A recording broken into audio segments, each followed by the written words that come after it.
What gets you on the field in high school won't even get you a walk on spot at most D1 programs. And what helps you start in college might get you cut in pro ball. Every level of baseball demands something different, and most players don't find out what that is until it's too late. Today, I'm breaking down what separates high school from Division One and D1 from the major leagues, as well as three changes you need to be focusing on right now. All of this is so you can start training like the player you say you want to become. For those of you who are new here, my name is Ian Miller, and I help the next generation of baseball players get better results. I was a college walk on nobody who made it to the major leagues, and I use the 9 hole to show every player what's possible if they don't quit. Let's start with the basics right here, man. Let's talk about high school baseball. What is the theme? What are we trying to accomplish when we are high school baseball players, man? First and foremost, we need to learn how to play the game correctly. We're not going to make it to the big leagues as a sophomore in high school who can't get the ball out of the infield or who can't catch a fly ball. For those of you who are unsure what you're supposed to be doing at the high school level and what you're supposed to be focusing on, man, you need to be figuring out how to hit, how to throw, how to run. These are paramount to success. We need to build the fundamentals at this level. It is extremely difficult, fellas, to get past the high school baseball stage or the phase in your baseball career if you can't do the fundamentals. Obviously, when we're talking about high school, we're talking about younger baseball players. Athleticism wins. Okay, as we start separating and moving up and up towards the top of the food chain, right? The big leagues, man, everybody's athletic. Okay, we need to separate ourselves more so than just athleticism. However, in high school baseball, athleticism wins. Inconsistencies everywhere. Okay, we got dudes that are at the top of the high school food chain that are athletes that can run 6.5s. They can pick it at short, dude. They can throw 90 plus. I get it. And then we got a couple dudes that are, picking dandelions and picking their noses out there. It's a mixed bag. Okay. When we are at this stage, of course, athleticism wins. It is about building the fundamentals because everybody is inconsistent at this level at some facet, right? Everybody's got different goals. Everybody's got different ambitions. You need to start understanding who you are as a player.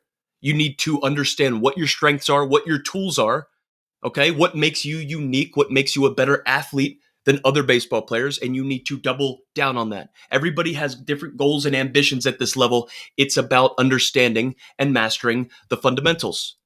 Mistakes are going to be usual. Okay, coaches aren't going to freak out because players are making, physical mistakes, mental errors. Dude, we get it.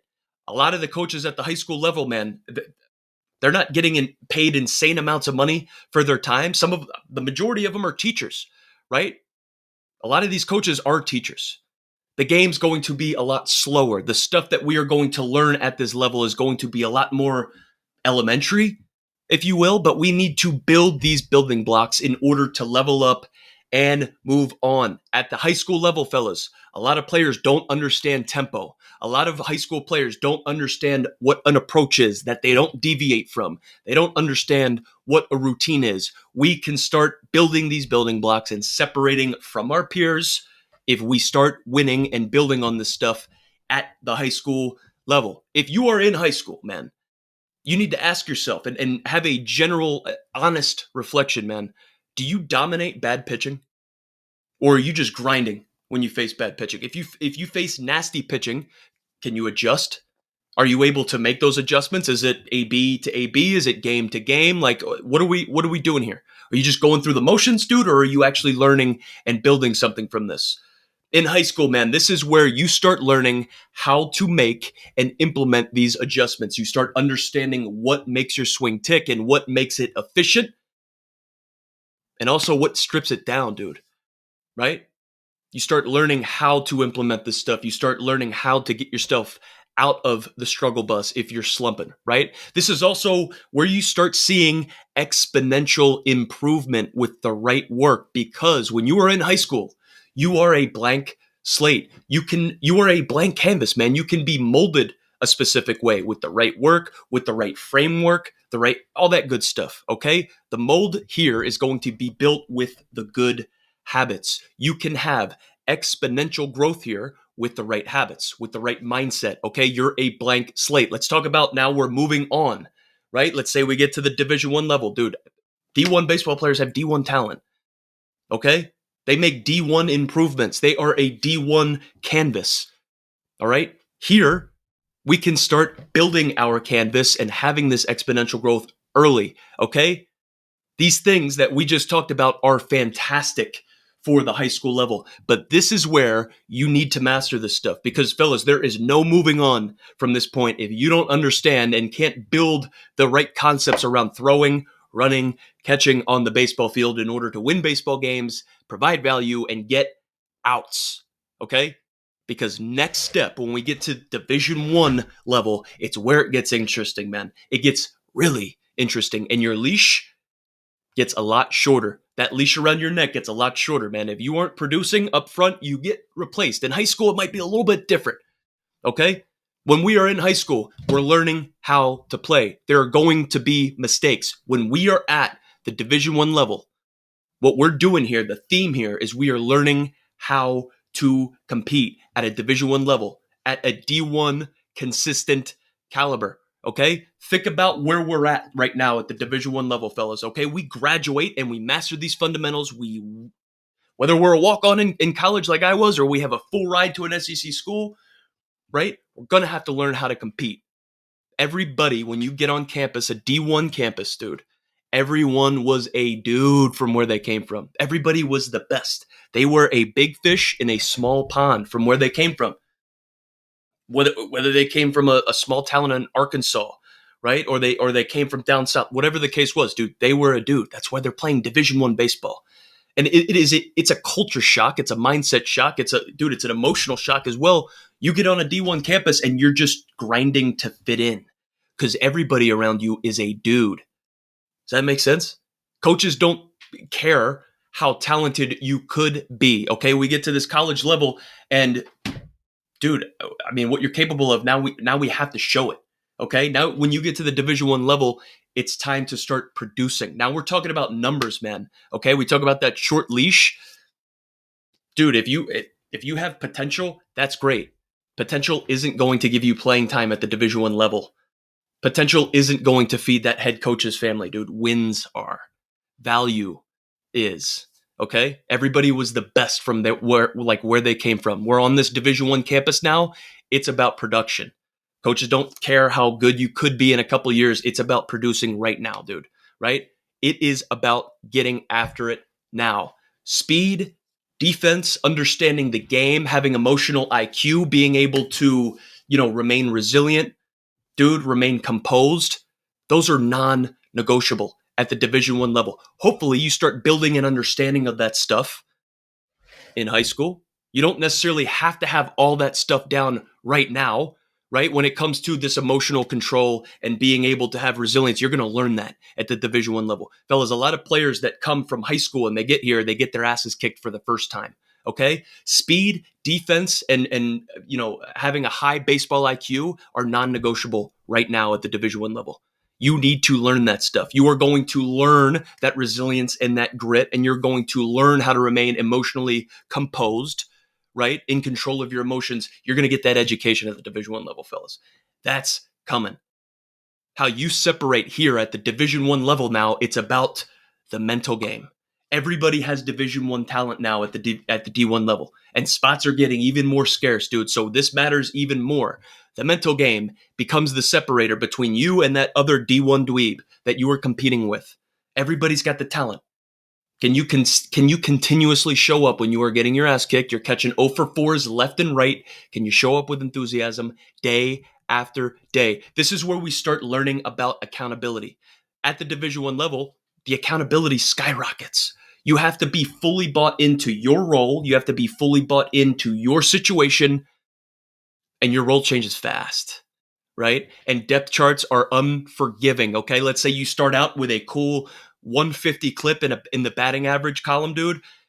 That depth chart that is probably going to move around a little bit. You're probably going to be second string, third string, fourth string, right? It's about production. You have to own your role. You have to buy in. Accountability is standard, and it skyrockets here.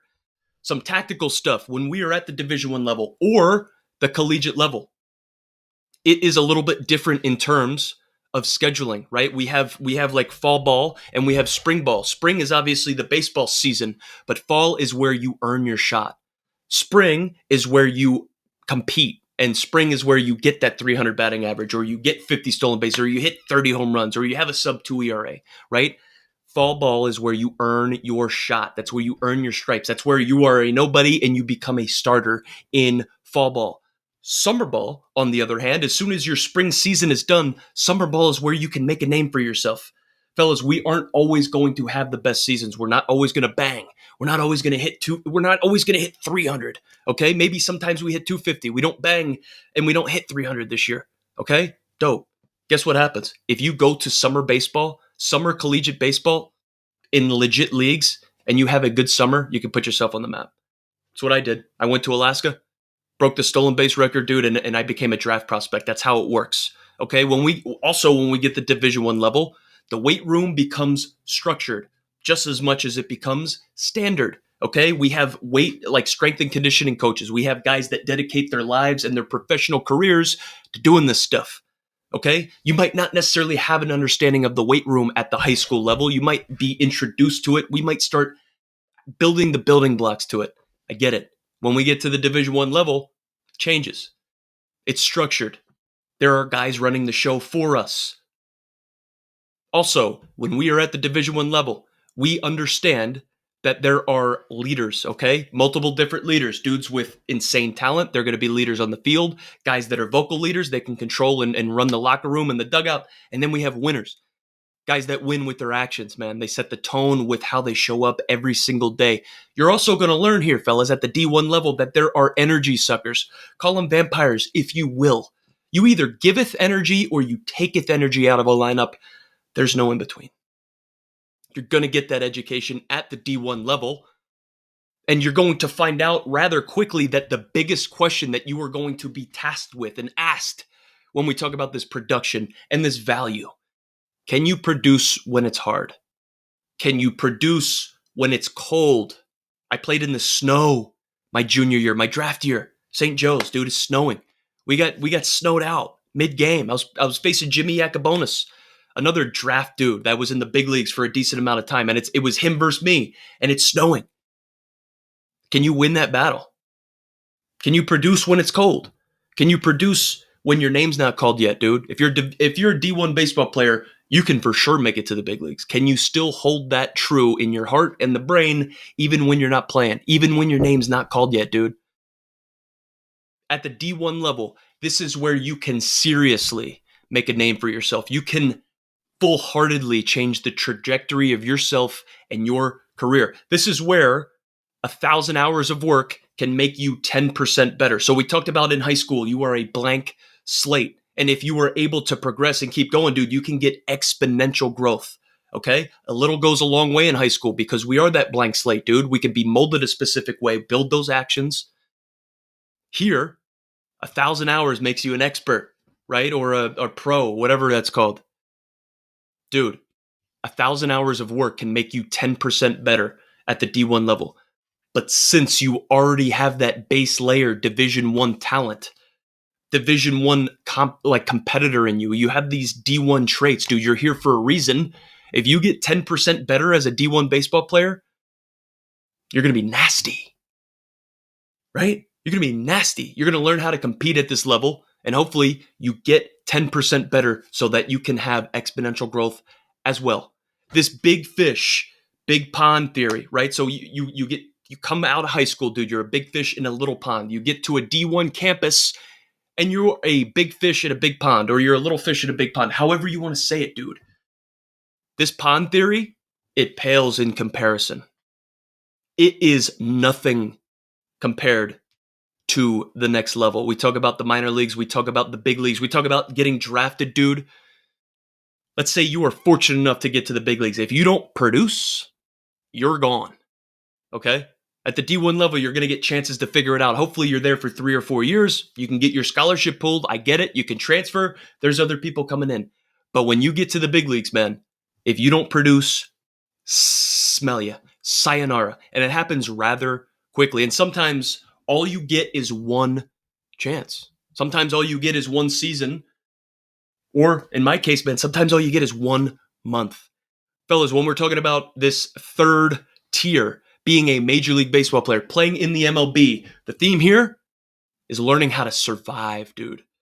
Everybody wants your spot. Everybody, not just in the country, everybody in the world wants your spot as a Major League Baseball player. You need to learn how to survive here.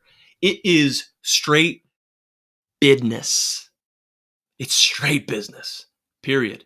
That's it, dude. It's a business and nothing else matters. Feelings don't matter. Unfortunately, when you're in the big leagues, your family doesn't matter. Where you come from doesn't matter. If you're a nice dude, doesn't matter. It's business. That's it. First and foremost, it's business. You're competing for your job every single day. We're building in high school. We're learning how to compete at the D1 level. And then here, we're learning how to survive, dude. All right? No one's teaching you anything anymore, okay? So we have these teachers in high school that are gracious enough to give us our time, hopefully help us build these building blocks and learn the fundamentals and stuff. And then we get to the next level, dude. And we're going to be expected to implement that stuff and produce and perform. It's about providing value and stuff. And then we get here, dude, and nobody's teaching you anymore. You're going to be expected to already know the stuff that needs to get you ready. There are coaches at the major league level that are just there to hit you fungos and to throw you batting practice. You are expected to know the shit that is supposed to get you ready for first pitch at 7:05. That's why it is so important to build the fundamentals in high school, be able to learn how to compete in college so that you can survive and thrive at the major league level. Think about how crazy the major league level is, fellas. Everything is faster. All the arms, the bats, the bat speed, the power, the expectations, the pace, how fast everything. Dude, it's incredible. Everything's faster. Everything is faster. You need to be reliable. You need to be clutch. You need to be durable. The best ability is availability. Nothing else matters. Again, it's a business, and your mindset needs to be unshakable at the major league level. If it's not, you're gone. Doesn't matter. Nobody cares. Okay? I saw guys with tools that just didn't last. A, didn't get close to the major league level. B, got to the major league level, had a day or two, and then smell you, right? There were guys who I knew how to execute better than everybody else, okay? Guys with all these tools, man, it's great. We talk about being able to struggle a little bit and then be able to come out on the other side of that, okay? Dudes that get drafted top tier and have never struggled before, they find out the hard way in minor league baseball. In order to get a call up, we talk about it all the time. I heard it from a front office member myself. They want to see you fail a little bit. They want to see you have a sub 250 season. They want to see you have to grind through a couple slumps in order to get there. I knew dudes that got drafted in the first and second round that had insane tools, got drafted for millions of bucks, and they just couldn't execute. Okay? When we get to the major league level, it's about execution. It's about survival. It's about thriving. It's crazy, man. I saw dudes worry about their careers. I saw guys cry in the car. Saw guys, freaking out in the clubhouse, worrying, calling their family. I saw dudes go 0 for 4 and then get released after the game. The next day, it's crazy how that happens. I also saw the year that I made my major league debut, I saw a guy that played in the big leagues, get cut the day before opening day. Grinded through spring training, signed in the offseason, was a Seattle Mariner. We get to AAA Tacoma, and this dude who played in the big leagues and played for a long time in baseball and had a decent reputation, great dude, got cut the day before opening day. How crazy is that? Didn't get a job. Everywhere was already full, man. Rosters were full. It's the day before opening day. No one's looking to add to the roster before opening day. It's crazy. Baseball's a business. Nothing else matters, man. It's crazy how that works. You need to ask yourself, if you want to be a Major League Baseball player, you want to get to this level, are you actually building these habits that will survive? Are you building the fundamentals that are going to withstand this jersey? This journey, this jersey, this Major League jersey, okay? You're nasty if you're in the big leagues. We know that. Major League Baseball players are the best in the world. You don't get here by accident. When you get here, though, fellas, you can work not just for 1,000 hours, you can work for 1,000,000 hours at this point. You have major league talent. You are here. And if you put in 1,000,000 hours of work, maybe you can get 1% better, right? Think about how little 1% better is. Dude, if you are a Major League Baseball player, one of the best in the world, and you get 1% better, okay, so we went from an average Major League Baseball player to Shohei Ohtani. Do we understand what that gap is? Okay, if you get 1% better as a high school player, I mean, dope. You get 10% better as a D1 player, that's pretty solid because you already have that D1 base layer. If you're in the big leagues and you get 1% better, W. That 1% has the ability to propel you ahead of 99% others in the entire world, and you've got the possibility to make millions of dollars. That's how it works. Okay? These three levels, fellas, in our journey are going to require different animals inside of us. We are going to have to focus on different things in order to produce and get to the next level. However, regardless of where you're at, there are three things that you need to be shifting towards. Every player needs to make these shift right now. So we talk about being athletic, right? Of course, we want to be athletic. We can't necessarily control how much athleticism we have. We can't decide how much athleticism we're born with. Being an athlete is great, man. Being athletic is great. Being able to do cool stuff on the baseball field is dope. You know what rewards baseball players the most? Being consistent. You can be athletic and hit 200, but you could be consistent and hit 300. Okay? Not all athletes can hit 300. You have to be a consistent baseball player in order to hit 300. Okay? That's the truth, man. You don't just hit 300 by accident. It's about consistency. That's shift number one. Let's shift away from just putting all of our eggs in the athletic basket and let's start becoming consistent. That is important. I think that gets overshadowed big time in today's game. Number two, we want to be talented. Okay, still on that athletic concept, dude. Remember we were talking about potential? Okay, if you're talented, man, you could have all the potential in the world. Just because you have potential, that doesn't mean you're necessarily going to be a starter. You're not going to be at the top of the lineup. That coach has to trust you. Whether you are at the D1 level, the major league level, dude, whatever, that coach has to trust you if it's about winning. Let's shift from just being talented to being trustworthy. Of course, we want to be talented. We want to be good at baseball. We need to have our front office or our decision makers, our coaches, trust us to put us in the lineup. Number three, we want to hope for opportunities. Okay, we want to hope for playing time, dude. We're hoping for the best. Let's shift from being passive and hoping for stuff to getting after it, being aggressive and executing on some shit. All right? Does that make sense? These three core shifts we need to lock in on right now, and we need to make these things. Your season, your spring season is dwindling. It's coming to an end soon, okay? You had a lot of baseball under your belt, and if you're not where you want to be right now, we need to get after it. Make these three shifts and dominate moving forward, okay? We need to shift from athletic to consistent. One. Number two, we need to shift from talented to trustworthy. Two. Number three, we need to shift from hoping to executing. I hope that makes sense to all of you guys. Every single level demands a new version of you. If you don't evolve, you get exposed. Don't just dream about the next level, train for it. Go get it. Drop a comment with where you're at in your career right now, high school, college, JUCO, professional, and I'll tell you what to focus on. Like and subscribe, and if you want weekly mindset and development that actually helps you level up, join the 9-hole newsletter below. And be sure to watch my next video if you want to continue getting after it and propel yourself farther in the game of baseball. Most importantly, keep grinding.